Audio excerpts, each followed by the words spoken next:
நீங்கள் அமேசானில் seller account மட்டும் கிரியேட் பண்ணிவிட்டு ஒரு லிஸ்டிங் கிரியேட் பண்ணால் மட்டும் போதும் உங்களுக்கு மாதம் ஆர்டர் வரும்னு நினச்சிங்கன்னா கண்டிப்பாக அப்படிலாம் பண்ண முடியாது. நம்ம கரெக்டான மெத்தடில் ஒரு சரியான ப்ராடக்ட்டை லிஸ்ட் பண்ணால் வித்தின் 1 வீக்லேயே உங்களுக்கு கண்டினியூஸாக ஆர்டர் வர ஸ்டார்ட் ஆகிடும்.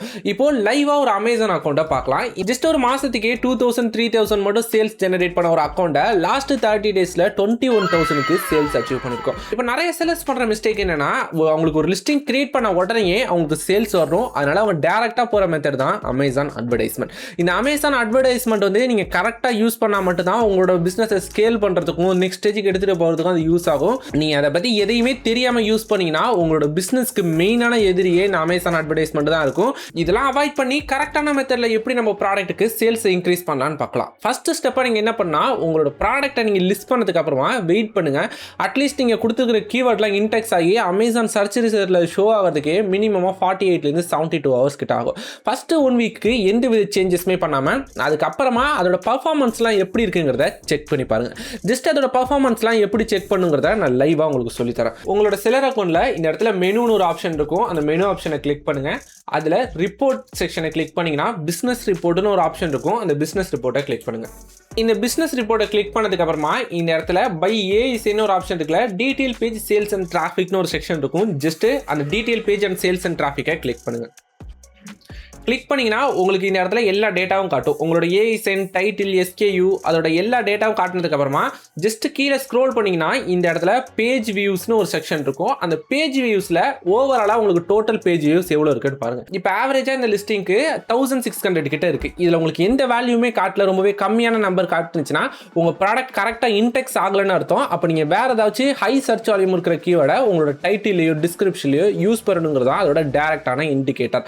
ஜஸ்ட் நீங்கள் நெக்ஸ்ட் ஸ்டெப்பா என்ன பண்ணுனா உங்க ப்ராடக்ட்டோட டைட்டிலா இருக்கட்டும், டிஸ்கிரிப்ஷன், புல்லட் பாயிண்ட்ஸ் இதெல்லாம் ஹை சர்ச் வால்யூம் இருக்கிற மாதிரியான கீவேர்ட்ஸை எங்கெங்கெல்லாம் மேக்ஸிமமா யூஸ் பண்ண முடியுமோ அதை யூஸ் பண்ணுங்க.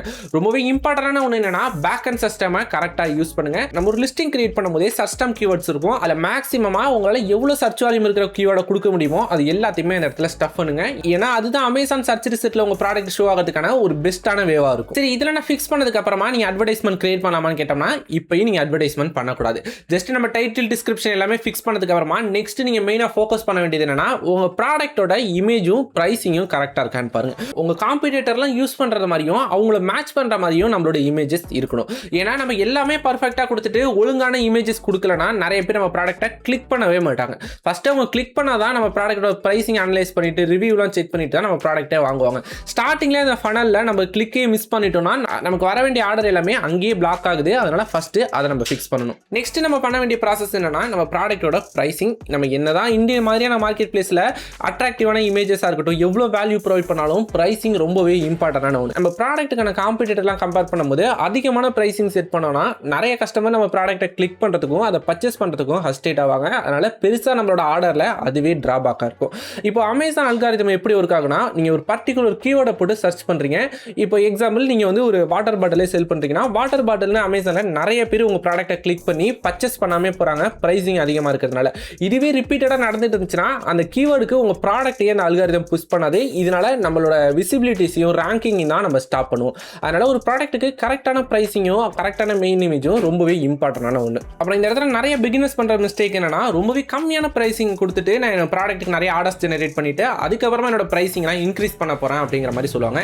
இந்த ஸ்ட்ராட்டஜியை உங்களுக்கு நான் எப்போதுமே ப்ரிஃபர் பண்ண மாட்டேன். ஏன்னா இதை யூஸ் பண்ணி நிறைய பேர் லாஸ் தான் ஃபேஸ் பண்ணிட்டு இருக்காங்க. எக்ஸாம்பிள் இதுக்கு பதிலாக நீங்க அந்த காசை அட்வர்டைஸ்மெண்ட்ல போடுங்க. அட்வர்டைஸ்மெண்ட்டை போட்டு உங்க ப்ராடக்ட்டை வாங்குறதுக்கு ட்ரை பண்ண வைங்க. காம்படிட்டிவான பிரைசிங் மட்டும் செட் பண்ணுங்க. ரொம்பவே கம்மியான பிரைசிங் செட் பண்ணினா இதனால உங்களுக்கு லாஸஸ் வரதுக்கு தான் அதிகமான சான்சஸ் இருக்கு. எக்ஸாம்பிள் நீங்க ஃபியூச்சர்ல உங்க ப்ராடக்ட்டோட பிரைசிங்கை 10% இருந்து 20% இந்த மாதிரி ரொம்பவே கிராஜுவலா தான் இன்க்ரீஸ் பண்ற மாதிரி இருக்கும்.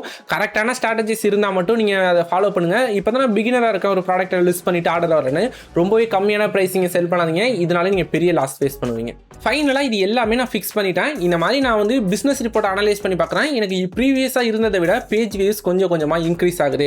இப்போ நான் அட்வர்டைஸ்மெண்ட் கிரியேட் பண்ணலாமான்னு கேட்டேன்னா இதுதான் நீங்க அட்வர்டைஸ்மெண்ட் கிரியேட் பண்ணுறதுக்கு கரெக்டான டைம்.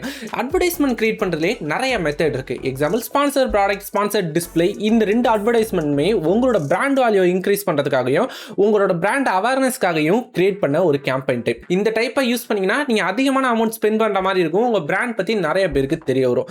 ஜஸ்ட் நீங்க ஸ்பான்சர் ப்ராடக்ட் மாதிரியான கேம்பெயினை கிரியேட் பண்ணீங்கன்னா இதோட பர்பஸ் என்னன்னா நம்ம அதிகமான சேல்ஸ் ஜெனரேட் கிரியேட் பண்ணுறது தான் இதோட பர்பஸ். இந்த மாதிரி நம்மளோட கோல் என்ன, அதுக்கு எந்த கேம்பெயின் டைப் யூஸ் பண்ணுங்கிறதே நீங்கள் கரெக்டாக தெரிஞ்சு வச்சுக்கணும். நிறைய நியூஸ் செல்லருக்கு நான் என்ன ப்ரிஃபர் பண்ணுவேன்னா, ஸ்பான்சர் ப்ராடக்ட் அட்வர்டைஸ்மெண்ட்லேருந்தே ஸ்டார்ட் பண்ணுங்க. ஏன்னா இதுதான் நம்மளோட ஸ்பெண்டும் கம்மியாக அதிகமான சேல்ஸும் கொடுக்கறதுக்காக டிசைன் பண்ணது.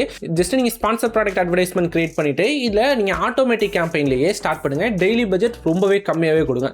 நம்மளால மினிமமாக 50 ரூபீஸ்லேருந்து ஸ்டார்ட் பண்ண முடியும். டீசெண்டான ஒரு பட்ஜெட்னா டெய்லி 100 ரூபீஸ் ஸ்பெண்ட் பண்ணுற மாதிரி ஒரு அட்வர்டைஸ்மெண்ட்டை கிரியேட் பண்ணுங்க. அதோட பர்ஃபார்மன்ஸ்லாம் எப்படி இருக்குங்கிறத பேஸ் பண்ணி நெக்ஸ்ட் மந்த் அதோட பட்ஜெட்டை இன்க்ரீஸ் பண்ணுறதோ டிக்ரீஸ் பண்ணுறதோ இந்த மாதிரியான ப்ராசஸ் தான் நீங்கள் ஆப்டிமைஸ் பண்ணுங்க. நெக்ஸ்ட் நம்ம ப்ராடக்ட்டுக்கான ரேட்டிங் ரிவ்யூ. இந்த ரேட்டிங் ரிவ்யூ வந்து நிறையவே உங்களுக்கு பாசிட்டிவ் ரேட்டிங் வருதுன்னா கண்டிப்பாக உங்களோட பிஸ்னஸ்க்கு அது ஹெல்ப் பண்ணும். நிறைய ஆர்டர்ஸ் வரதுக்கும் அது ஹெல்ப் பண்ணும். உங்களுக்கு ஒரு சில ரேட்டிங் ரிவ்யூ நெகட்டிவ்ல வந்தால் கூட உங்களோட சேல்ஸை அது மேஜராக அஃபெக்ட் பண்ணும். எக்ஸாம்பிள் உங்களுக்கு ஒரு 10 5 ஸ்டார் ரேட்டிங் இருக்குது, நியூவாக ஒரு 2 நெகட்டிவ் ரேட்டிங் மட்டும் வந்துச்சுன்னா உங்களோட சேல்ஸ் கண்டிப்பாக ஒரு 60 to 70% ட்ராப் ஆகிறதுக்கு நிறைய சான்சஸ் இருக்குது. நம்ம நியூவாக ஒரு லிஸ்டிங் கிரியேட் பண்ணும்போது முடிஞ்ச அளவு நம்மளால எவ்வளோ பாசிட்டிவ் ரேட்டிங் நம்ம ப்ராடக்ட்டுக்கு வாங்க முடியுமோ அந்த அளவு வாங்கிடணும். இந்த பாசிட்டிவ் ரேட்டிங் வாங்கிறதுக்காக நிறைய செல்லர்ஸ் வந்து அந்த ப்ராடக்ட்டோட இன்சைட்லயே ஒரு பேம்ப்ளெட் மாதிரி வச்சிருக்காங்க. என் ப்ராடக்ட்டுக்கு 5 ஸ்டார் ரேட்டிங் போடுங்க, உங்களுக்கு நான் 50 ரூபீஸ் கேஷ்பேக் தரேன், 100 ரூபீஸ் கேஷ்பேக் தரேன்னு கொடுத்துறாங்க. இதை மட்டும் தயவு செஞ்சு பண்ணிடாதீங்க. இது டேரக்டா உங்களோட செல்லர் அக்கௌண்ட்டை சஸ்பெண்ட் ஆகிறதுக்கு நிறைய சான்சஸ் இருக்கு. எக்ஸாம்பிள், நீங்க எந்த இடங்களையுமே டேரக்டா நீங்க ரேட்டிங் ரிவ்யூ போட்டா உங்களுக்கு வந்து நாங்கள் இவ்வளோ ரிவார்ட் கொடுப்போம், இல்லை 5 ஸ்டார் ரேட்டிங் கொடுங்கிற மாதிரி மென்ஷனே பண்ணக்கூடாது. நீங்க டீசெண்டாக அந்த பேம்ப்ளெட்ல உங்களோட பிராண்ட் நேம் போட்டுட்டு உங்களோட ஃபீட்பேக்கை மட்டும் நீங்க அமேசான்ல ஷேர் பண்ணுங்கன்னு மட்டும் அதில் நீங்க மென்ஷன் பண்ணி வச்சுக்கலாம். இல்லை உங்களோட ஃப்ரெண்டு நிறைய பேர் இந்த மெத்தட்லாம் யூஸ் பண்ணுறாங்க, இதை யூஸ் பண்ணி நானும் என்னோட ப்ராடக்ட் ரேட்டிங் ரிவ்யூ வாங்கணும்னா உங்களோட அக்கௌண்ட்டை ப்ராடக்ட் பண்ணுறது ரொம்பவே கஷ்டமான ப்ராசஸாக இருக்கும். அதான் அமேசான் செல்லர் சப்போர்ட் எவ்வளோ ஃபாஸ்ட்டாக ஒர்க் பண்ணுவாங்க, நம்ம ஒரு டிக்கெட் ரைஸ் பண்ணதுக்கு அப்புறமா எவ்வளோ ஸ்பீடாக ரெஸ்பான்ஸ் பண்ணுவாங்கிறது உங்களுக்கே தெரியும். இவங்கள்ட்டலாம் பேசி இந்த விஷயத்தெல்லாம் புரிய வச்சு உங்களோட அக்கௌண்ட்டை நீங்கள் ப்ராடக்ட் பண்ணுறது ரொம்பவே கஷ்டமான ப்ராசஸாக இருக்கும். அதனால் இந்த மாதிரியான மெத்தடை மட்டும் ஃபாலோ பண்ணாதீங்க. நீங்கள் கரெக்டாக ஒரு குவாலிட்டியான ப்ராடக்ட்டை கொடுக்குறீங்கன்னா மேக்ஸிமம் இந்த நெகட்டிவ் ரேட்டிங் நம்மளால அவாய்ட் பண்ணிட முடியும். இப்போ இந்த பாசிட்டிவ் ரேட்டிங் நீங்கள் வாங்கி ஆகணும்னா உங்களுக்கு இருக்கிற ரொம்பவே சிம்பிளான ஆப்ஷன் என்னன்னா, உங்களோட ஃப்ரெண்ட்ஸ் அண்ட் ஃபேமிலிக்கு இந்த உங்கள் ப்ராடக்ட்டை ஷேர் பண்ணி நீங்கள் இதை பர்ச்சேஸ் பண்ணிவிட்டு உங்களோட ஃபீட்பேக் அந்த இடத்துல மென்ஷன் பண்ணுங்கன்னு சொல்கிறது தான் ஒரே ஆப்ஷன். ஜஸ்ட் இந்த ஸ்ட்ராட்டஜிஸ்லாம் ஃபாலோ பண்ணி இதில் நம்ம மேஜராக நிறைய ப்ராப்ளம் அட்ரஸ் பண்ணியிருப்போம். இதெல்லாம் மட்டும் நீங்கள் அவாய்ட் பண்ணிட்டா போதும், நீங்கள் சக்ஸஸ்ஃபுல்லாக உங்கள் ப்ராடக்ட்டை நெக்ஸ்ட் ஸ்டேஜுக்கு எடுத்துகிட்டு போகலாம். இந்த மாதிரி உங்களோட சேல்ஸுமே எந்தவித ப்ராப்ளமும் இல்லாமல் உங்களால் இன்க்ரீஸ் பண்ண முடியும். இந்த மாதிரி அமேசானில் செல் பண்ணுறதை பற்றி உங்களுக்கு ஏதாச்சும் டவுட் இருக்குது, இல்லை ஸ்பெசிஃபிக்காக நான் ஏதாச்சும் டாபிக் பற்றி டிஸ்கஸ் பண்ணணும்னு நினச்சிங்கன்னா கண்டிப்பாக கமெண்ட் செக்ஷனில் மென்ஷன் பண்ணுங்கள். அதை பற்றி நெக்ஸ்ட் வீடியோவில் பேசலாம். இந்த மாதிரி இன்ட்ரெஸ்டிங்கான வீடியோஸ்லாம் பார்க்கறதுக்கு நம்ம சேனலை சப்ஸ்கிரைப் பண்ணிட்டு கூட பக்கத்தில் இருக்கிற பெல் ஐக்கானே அழுத்திருங்க.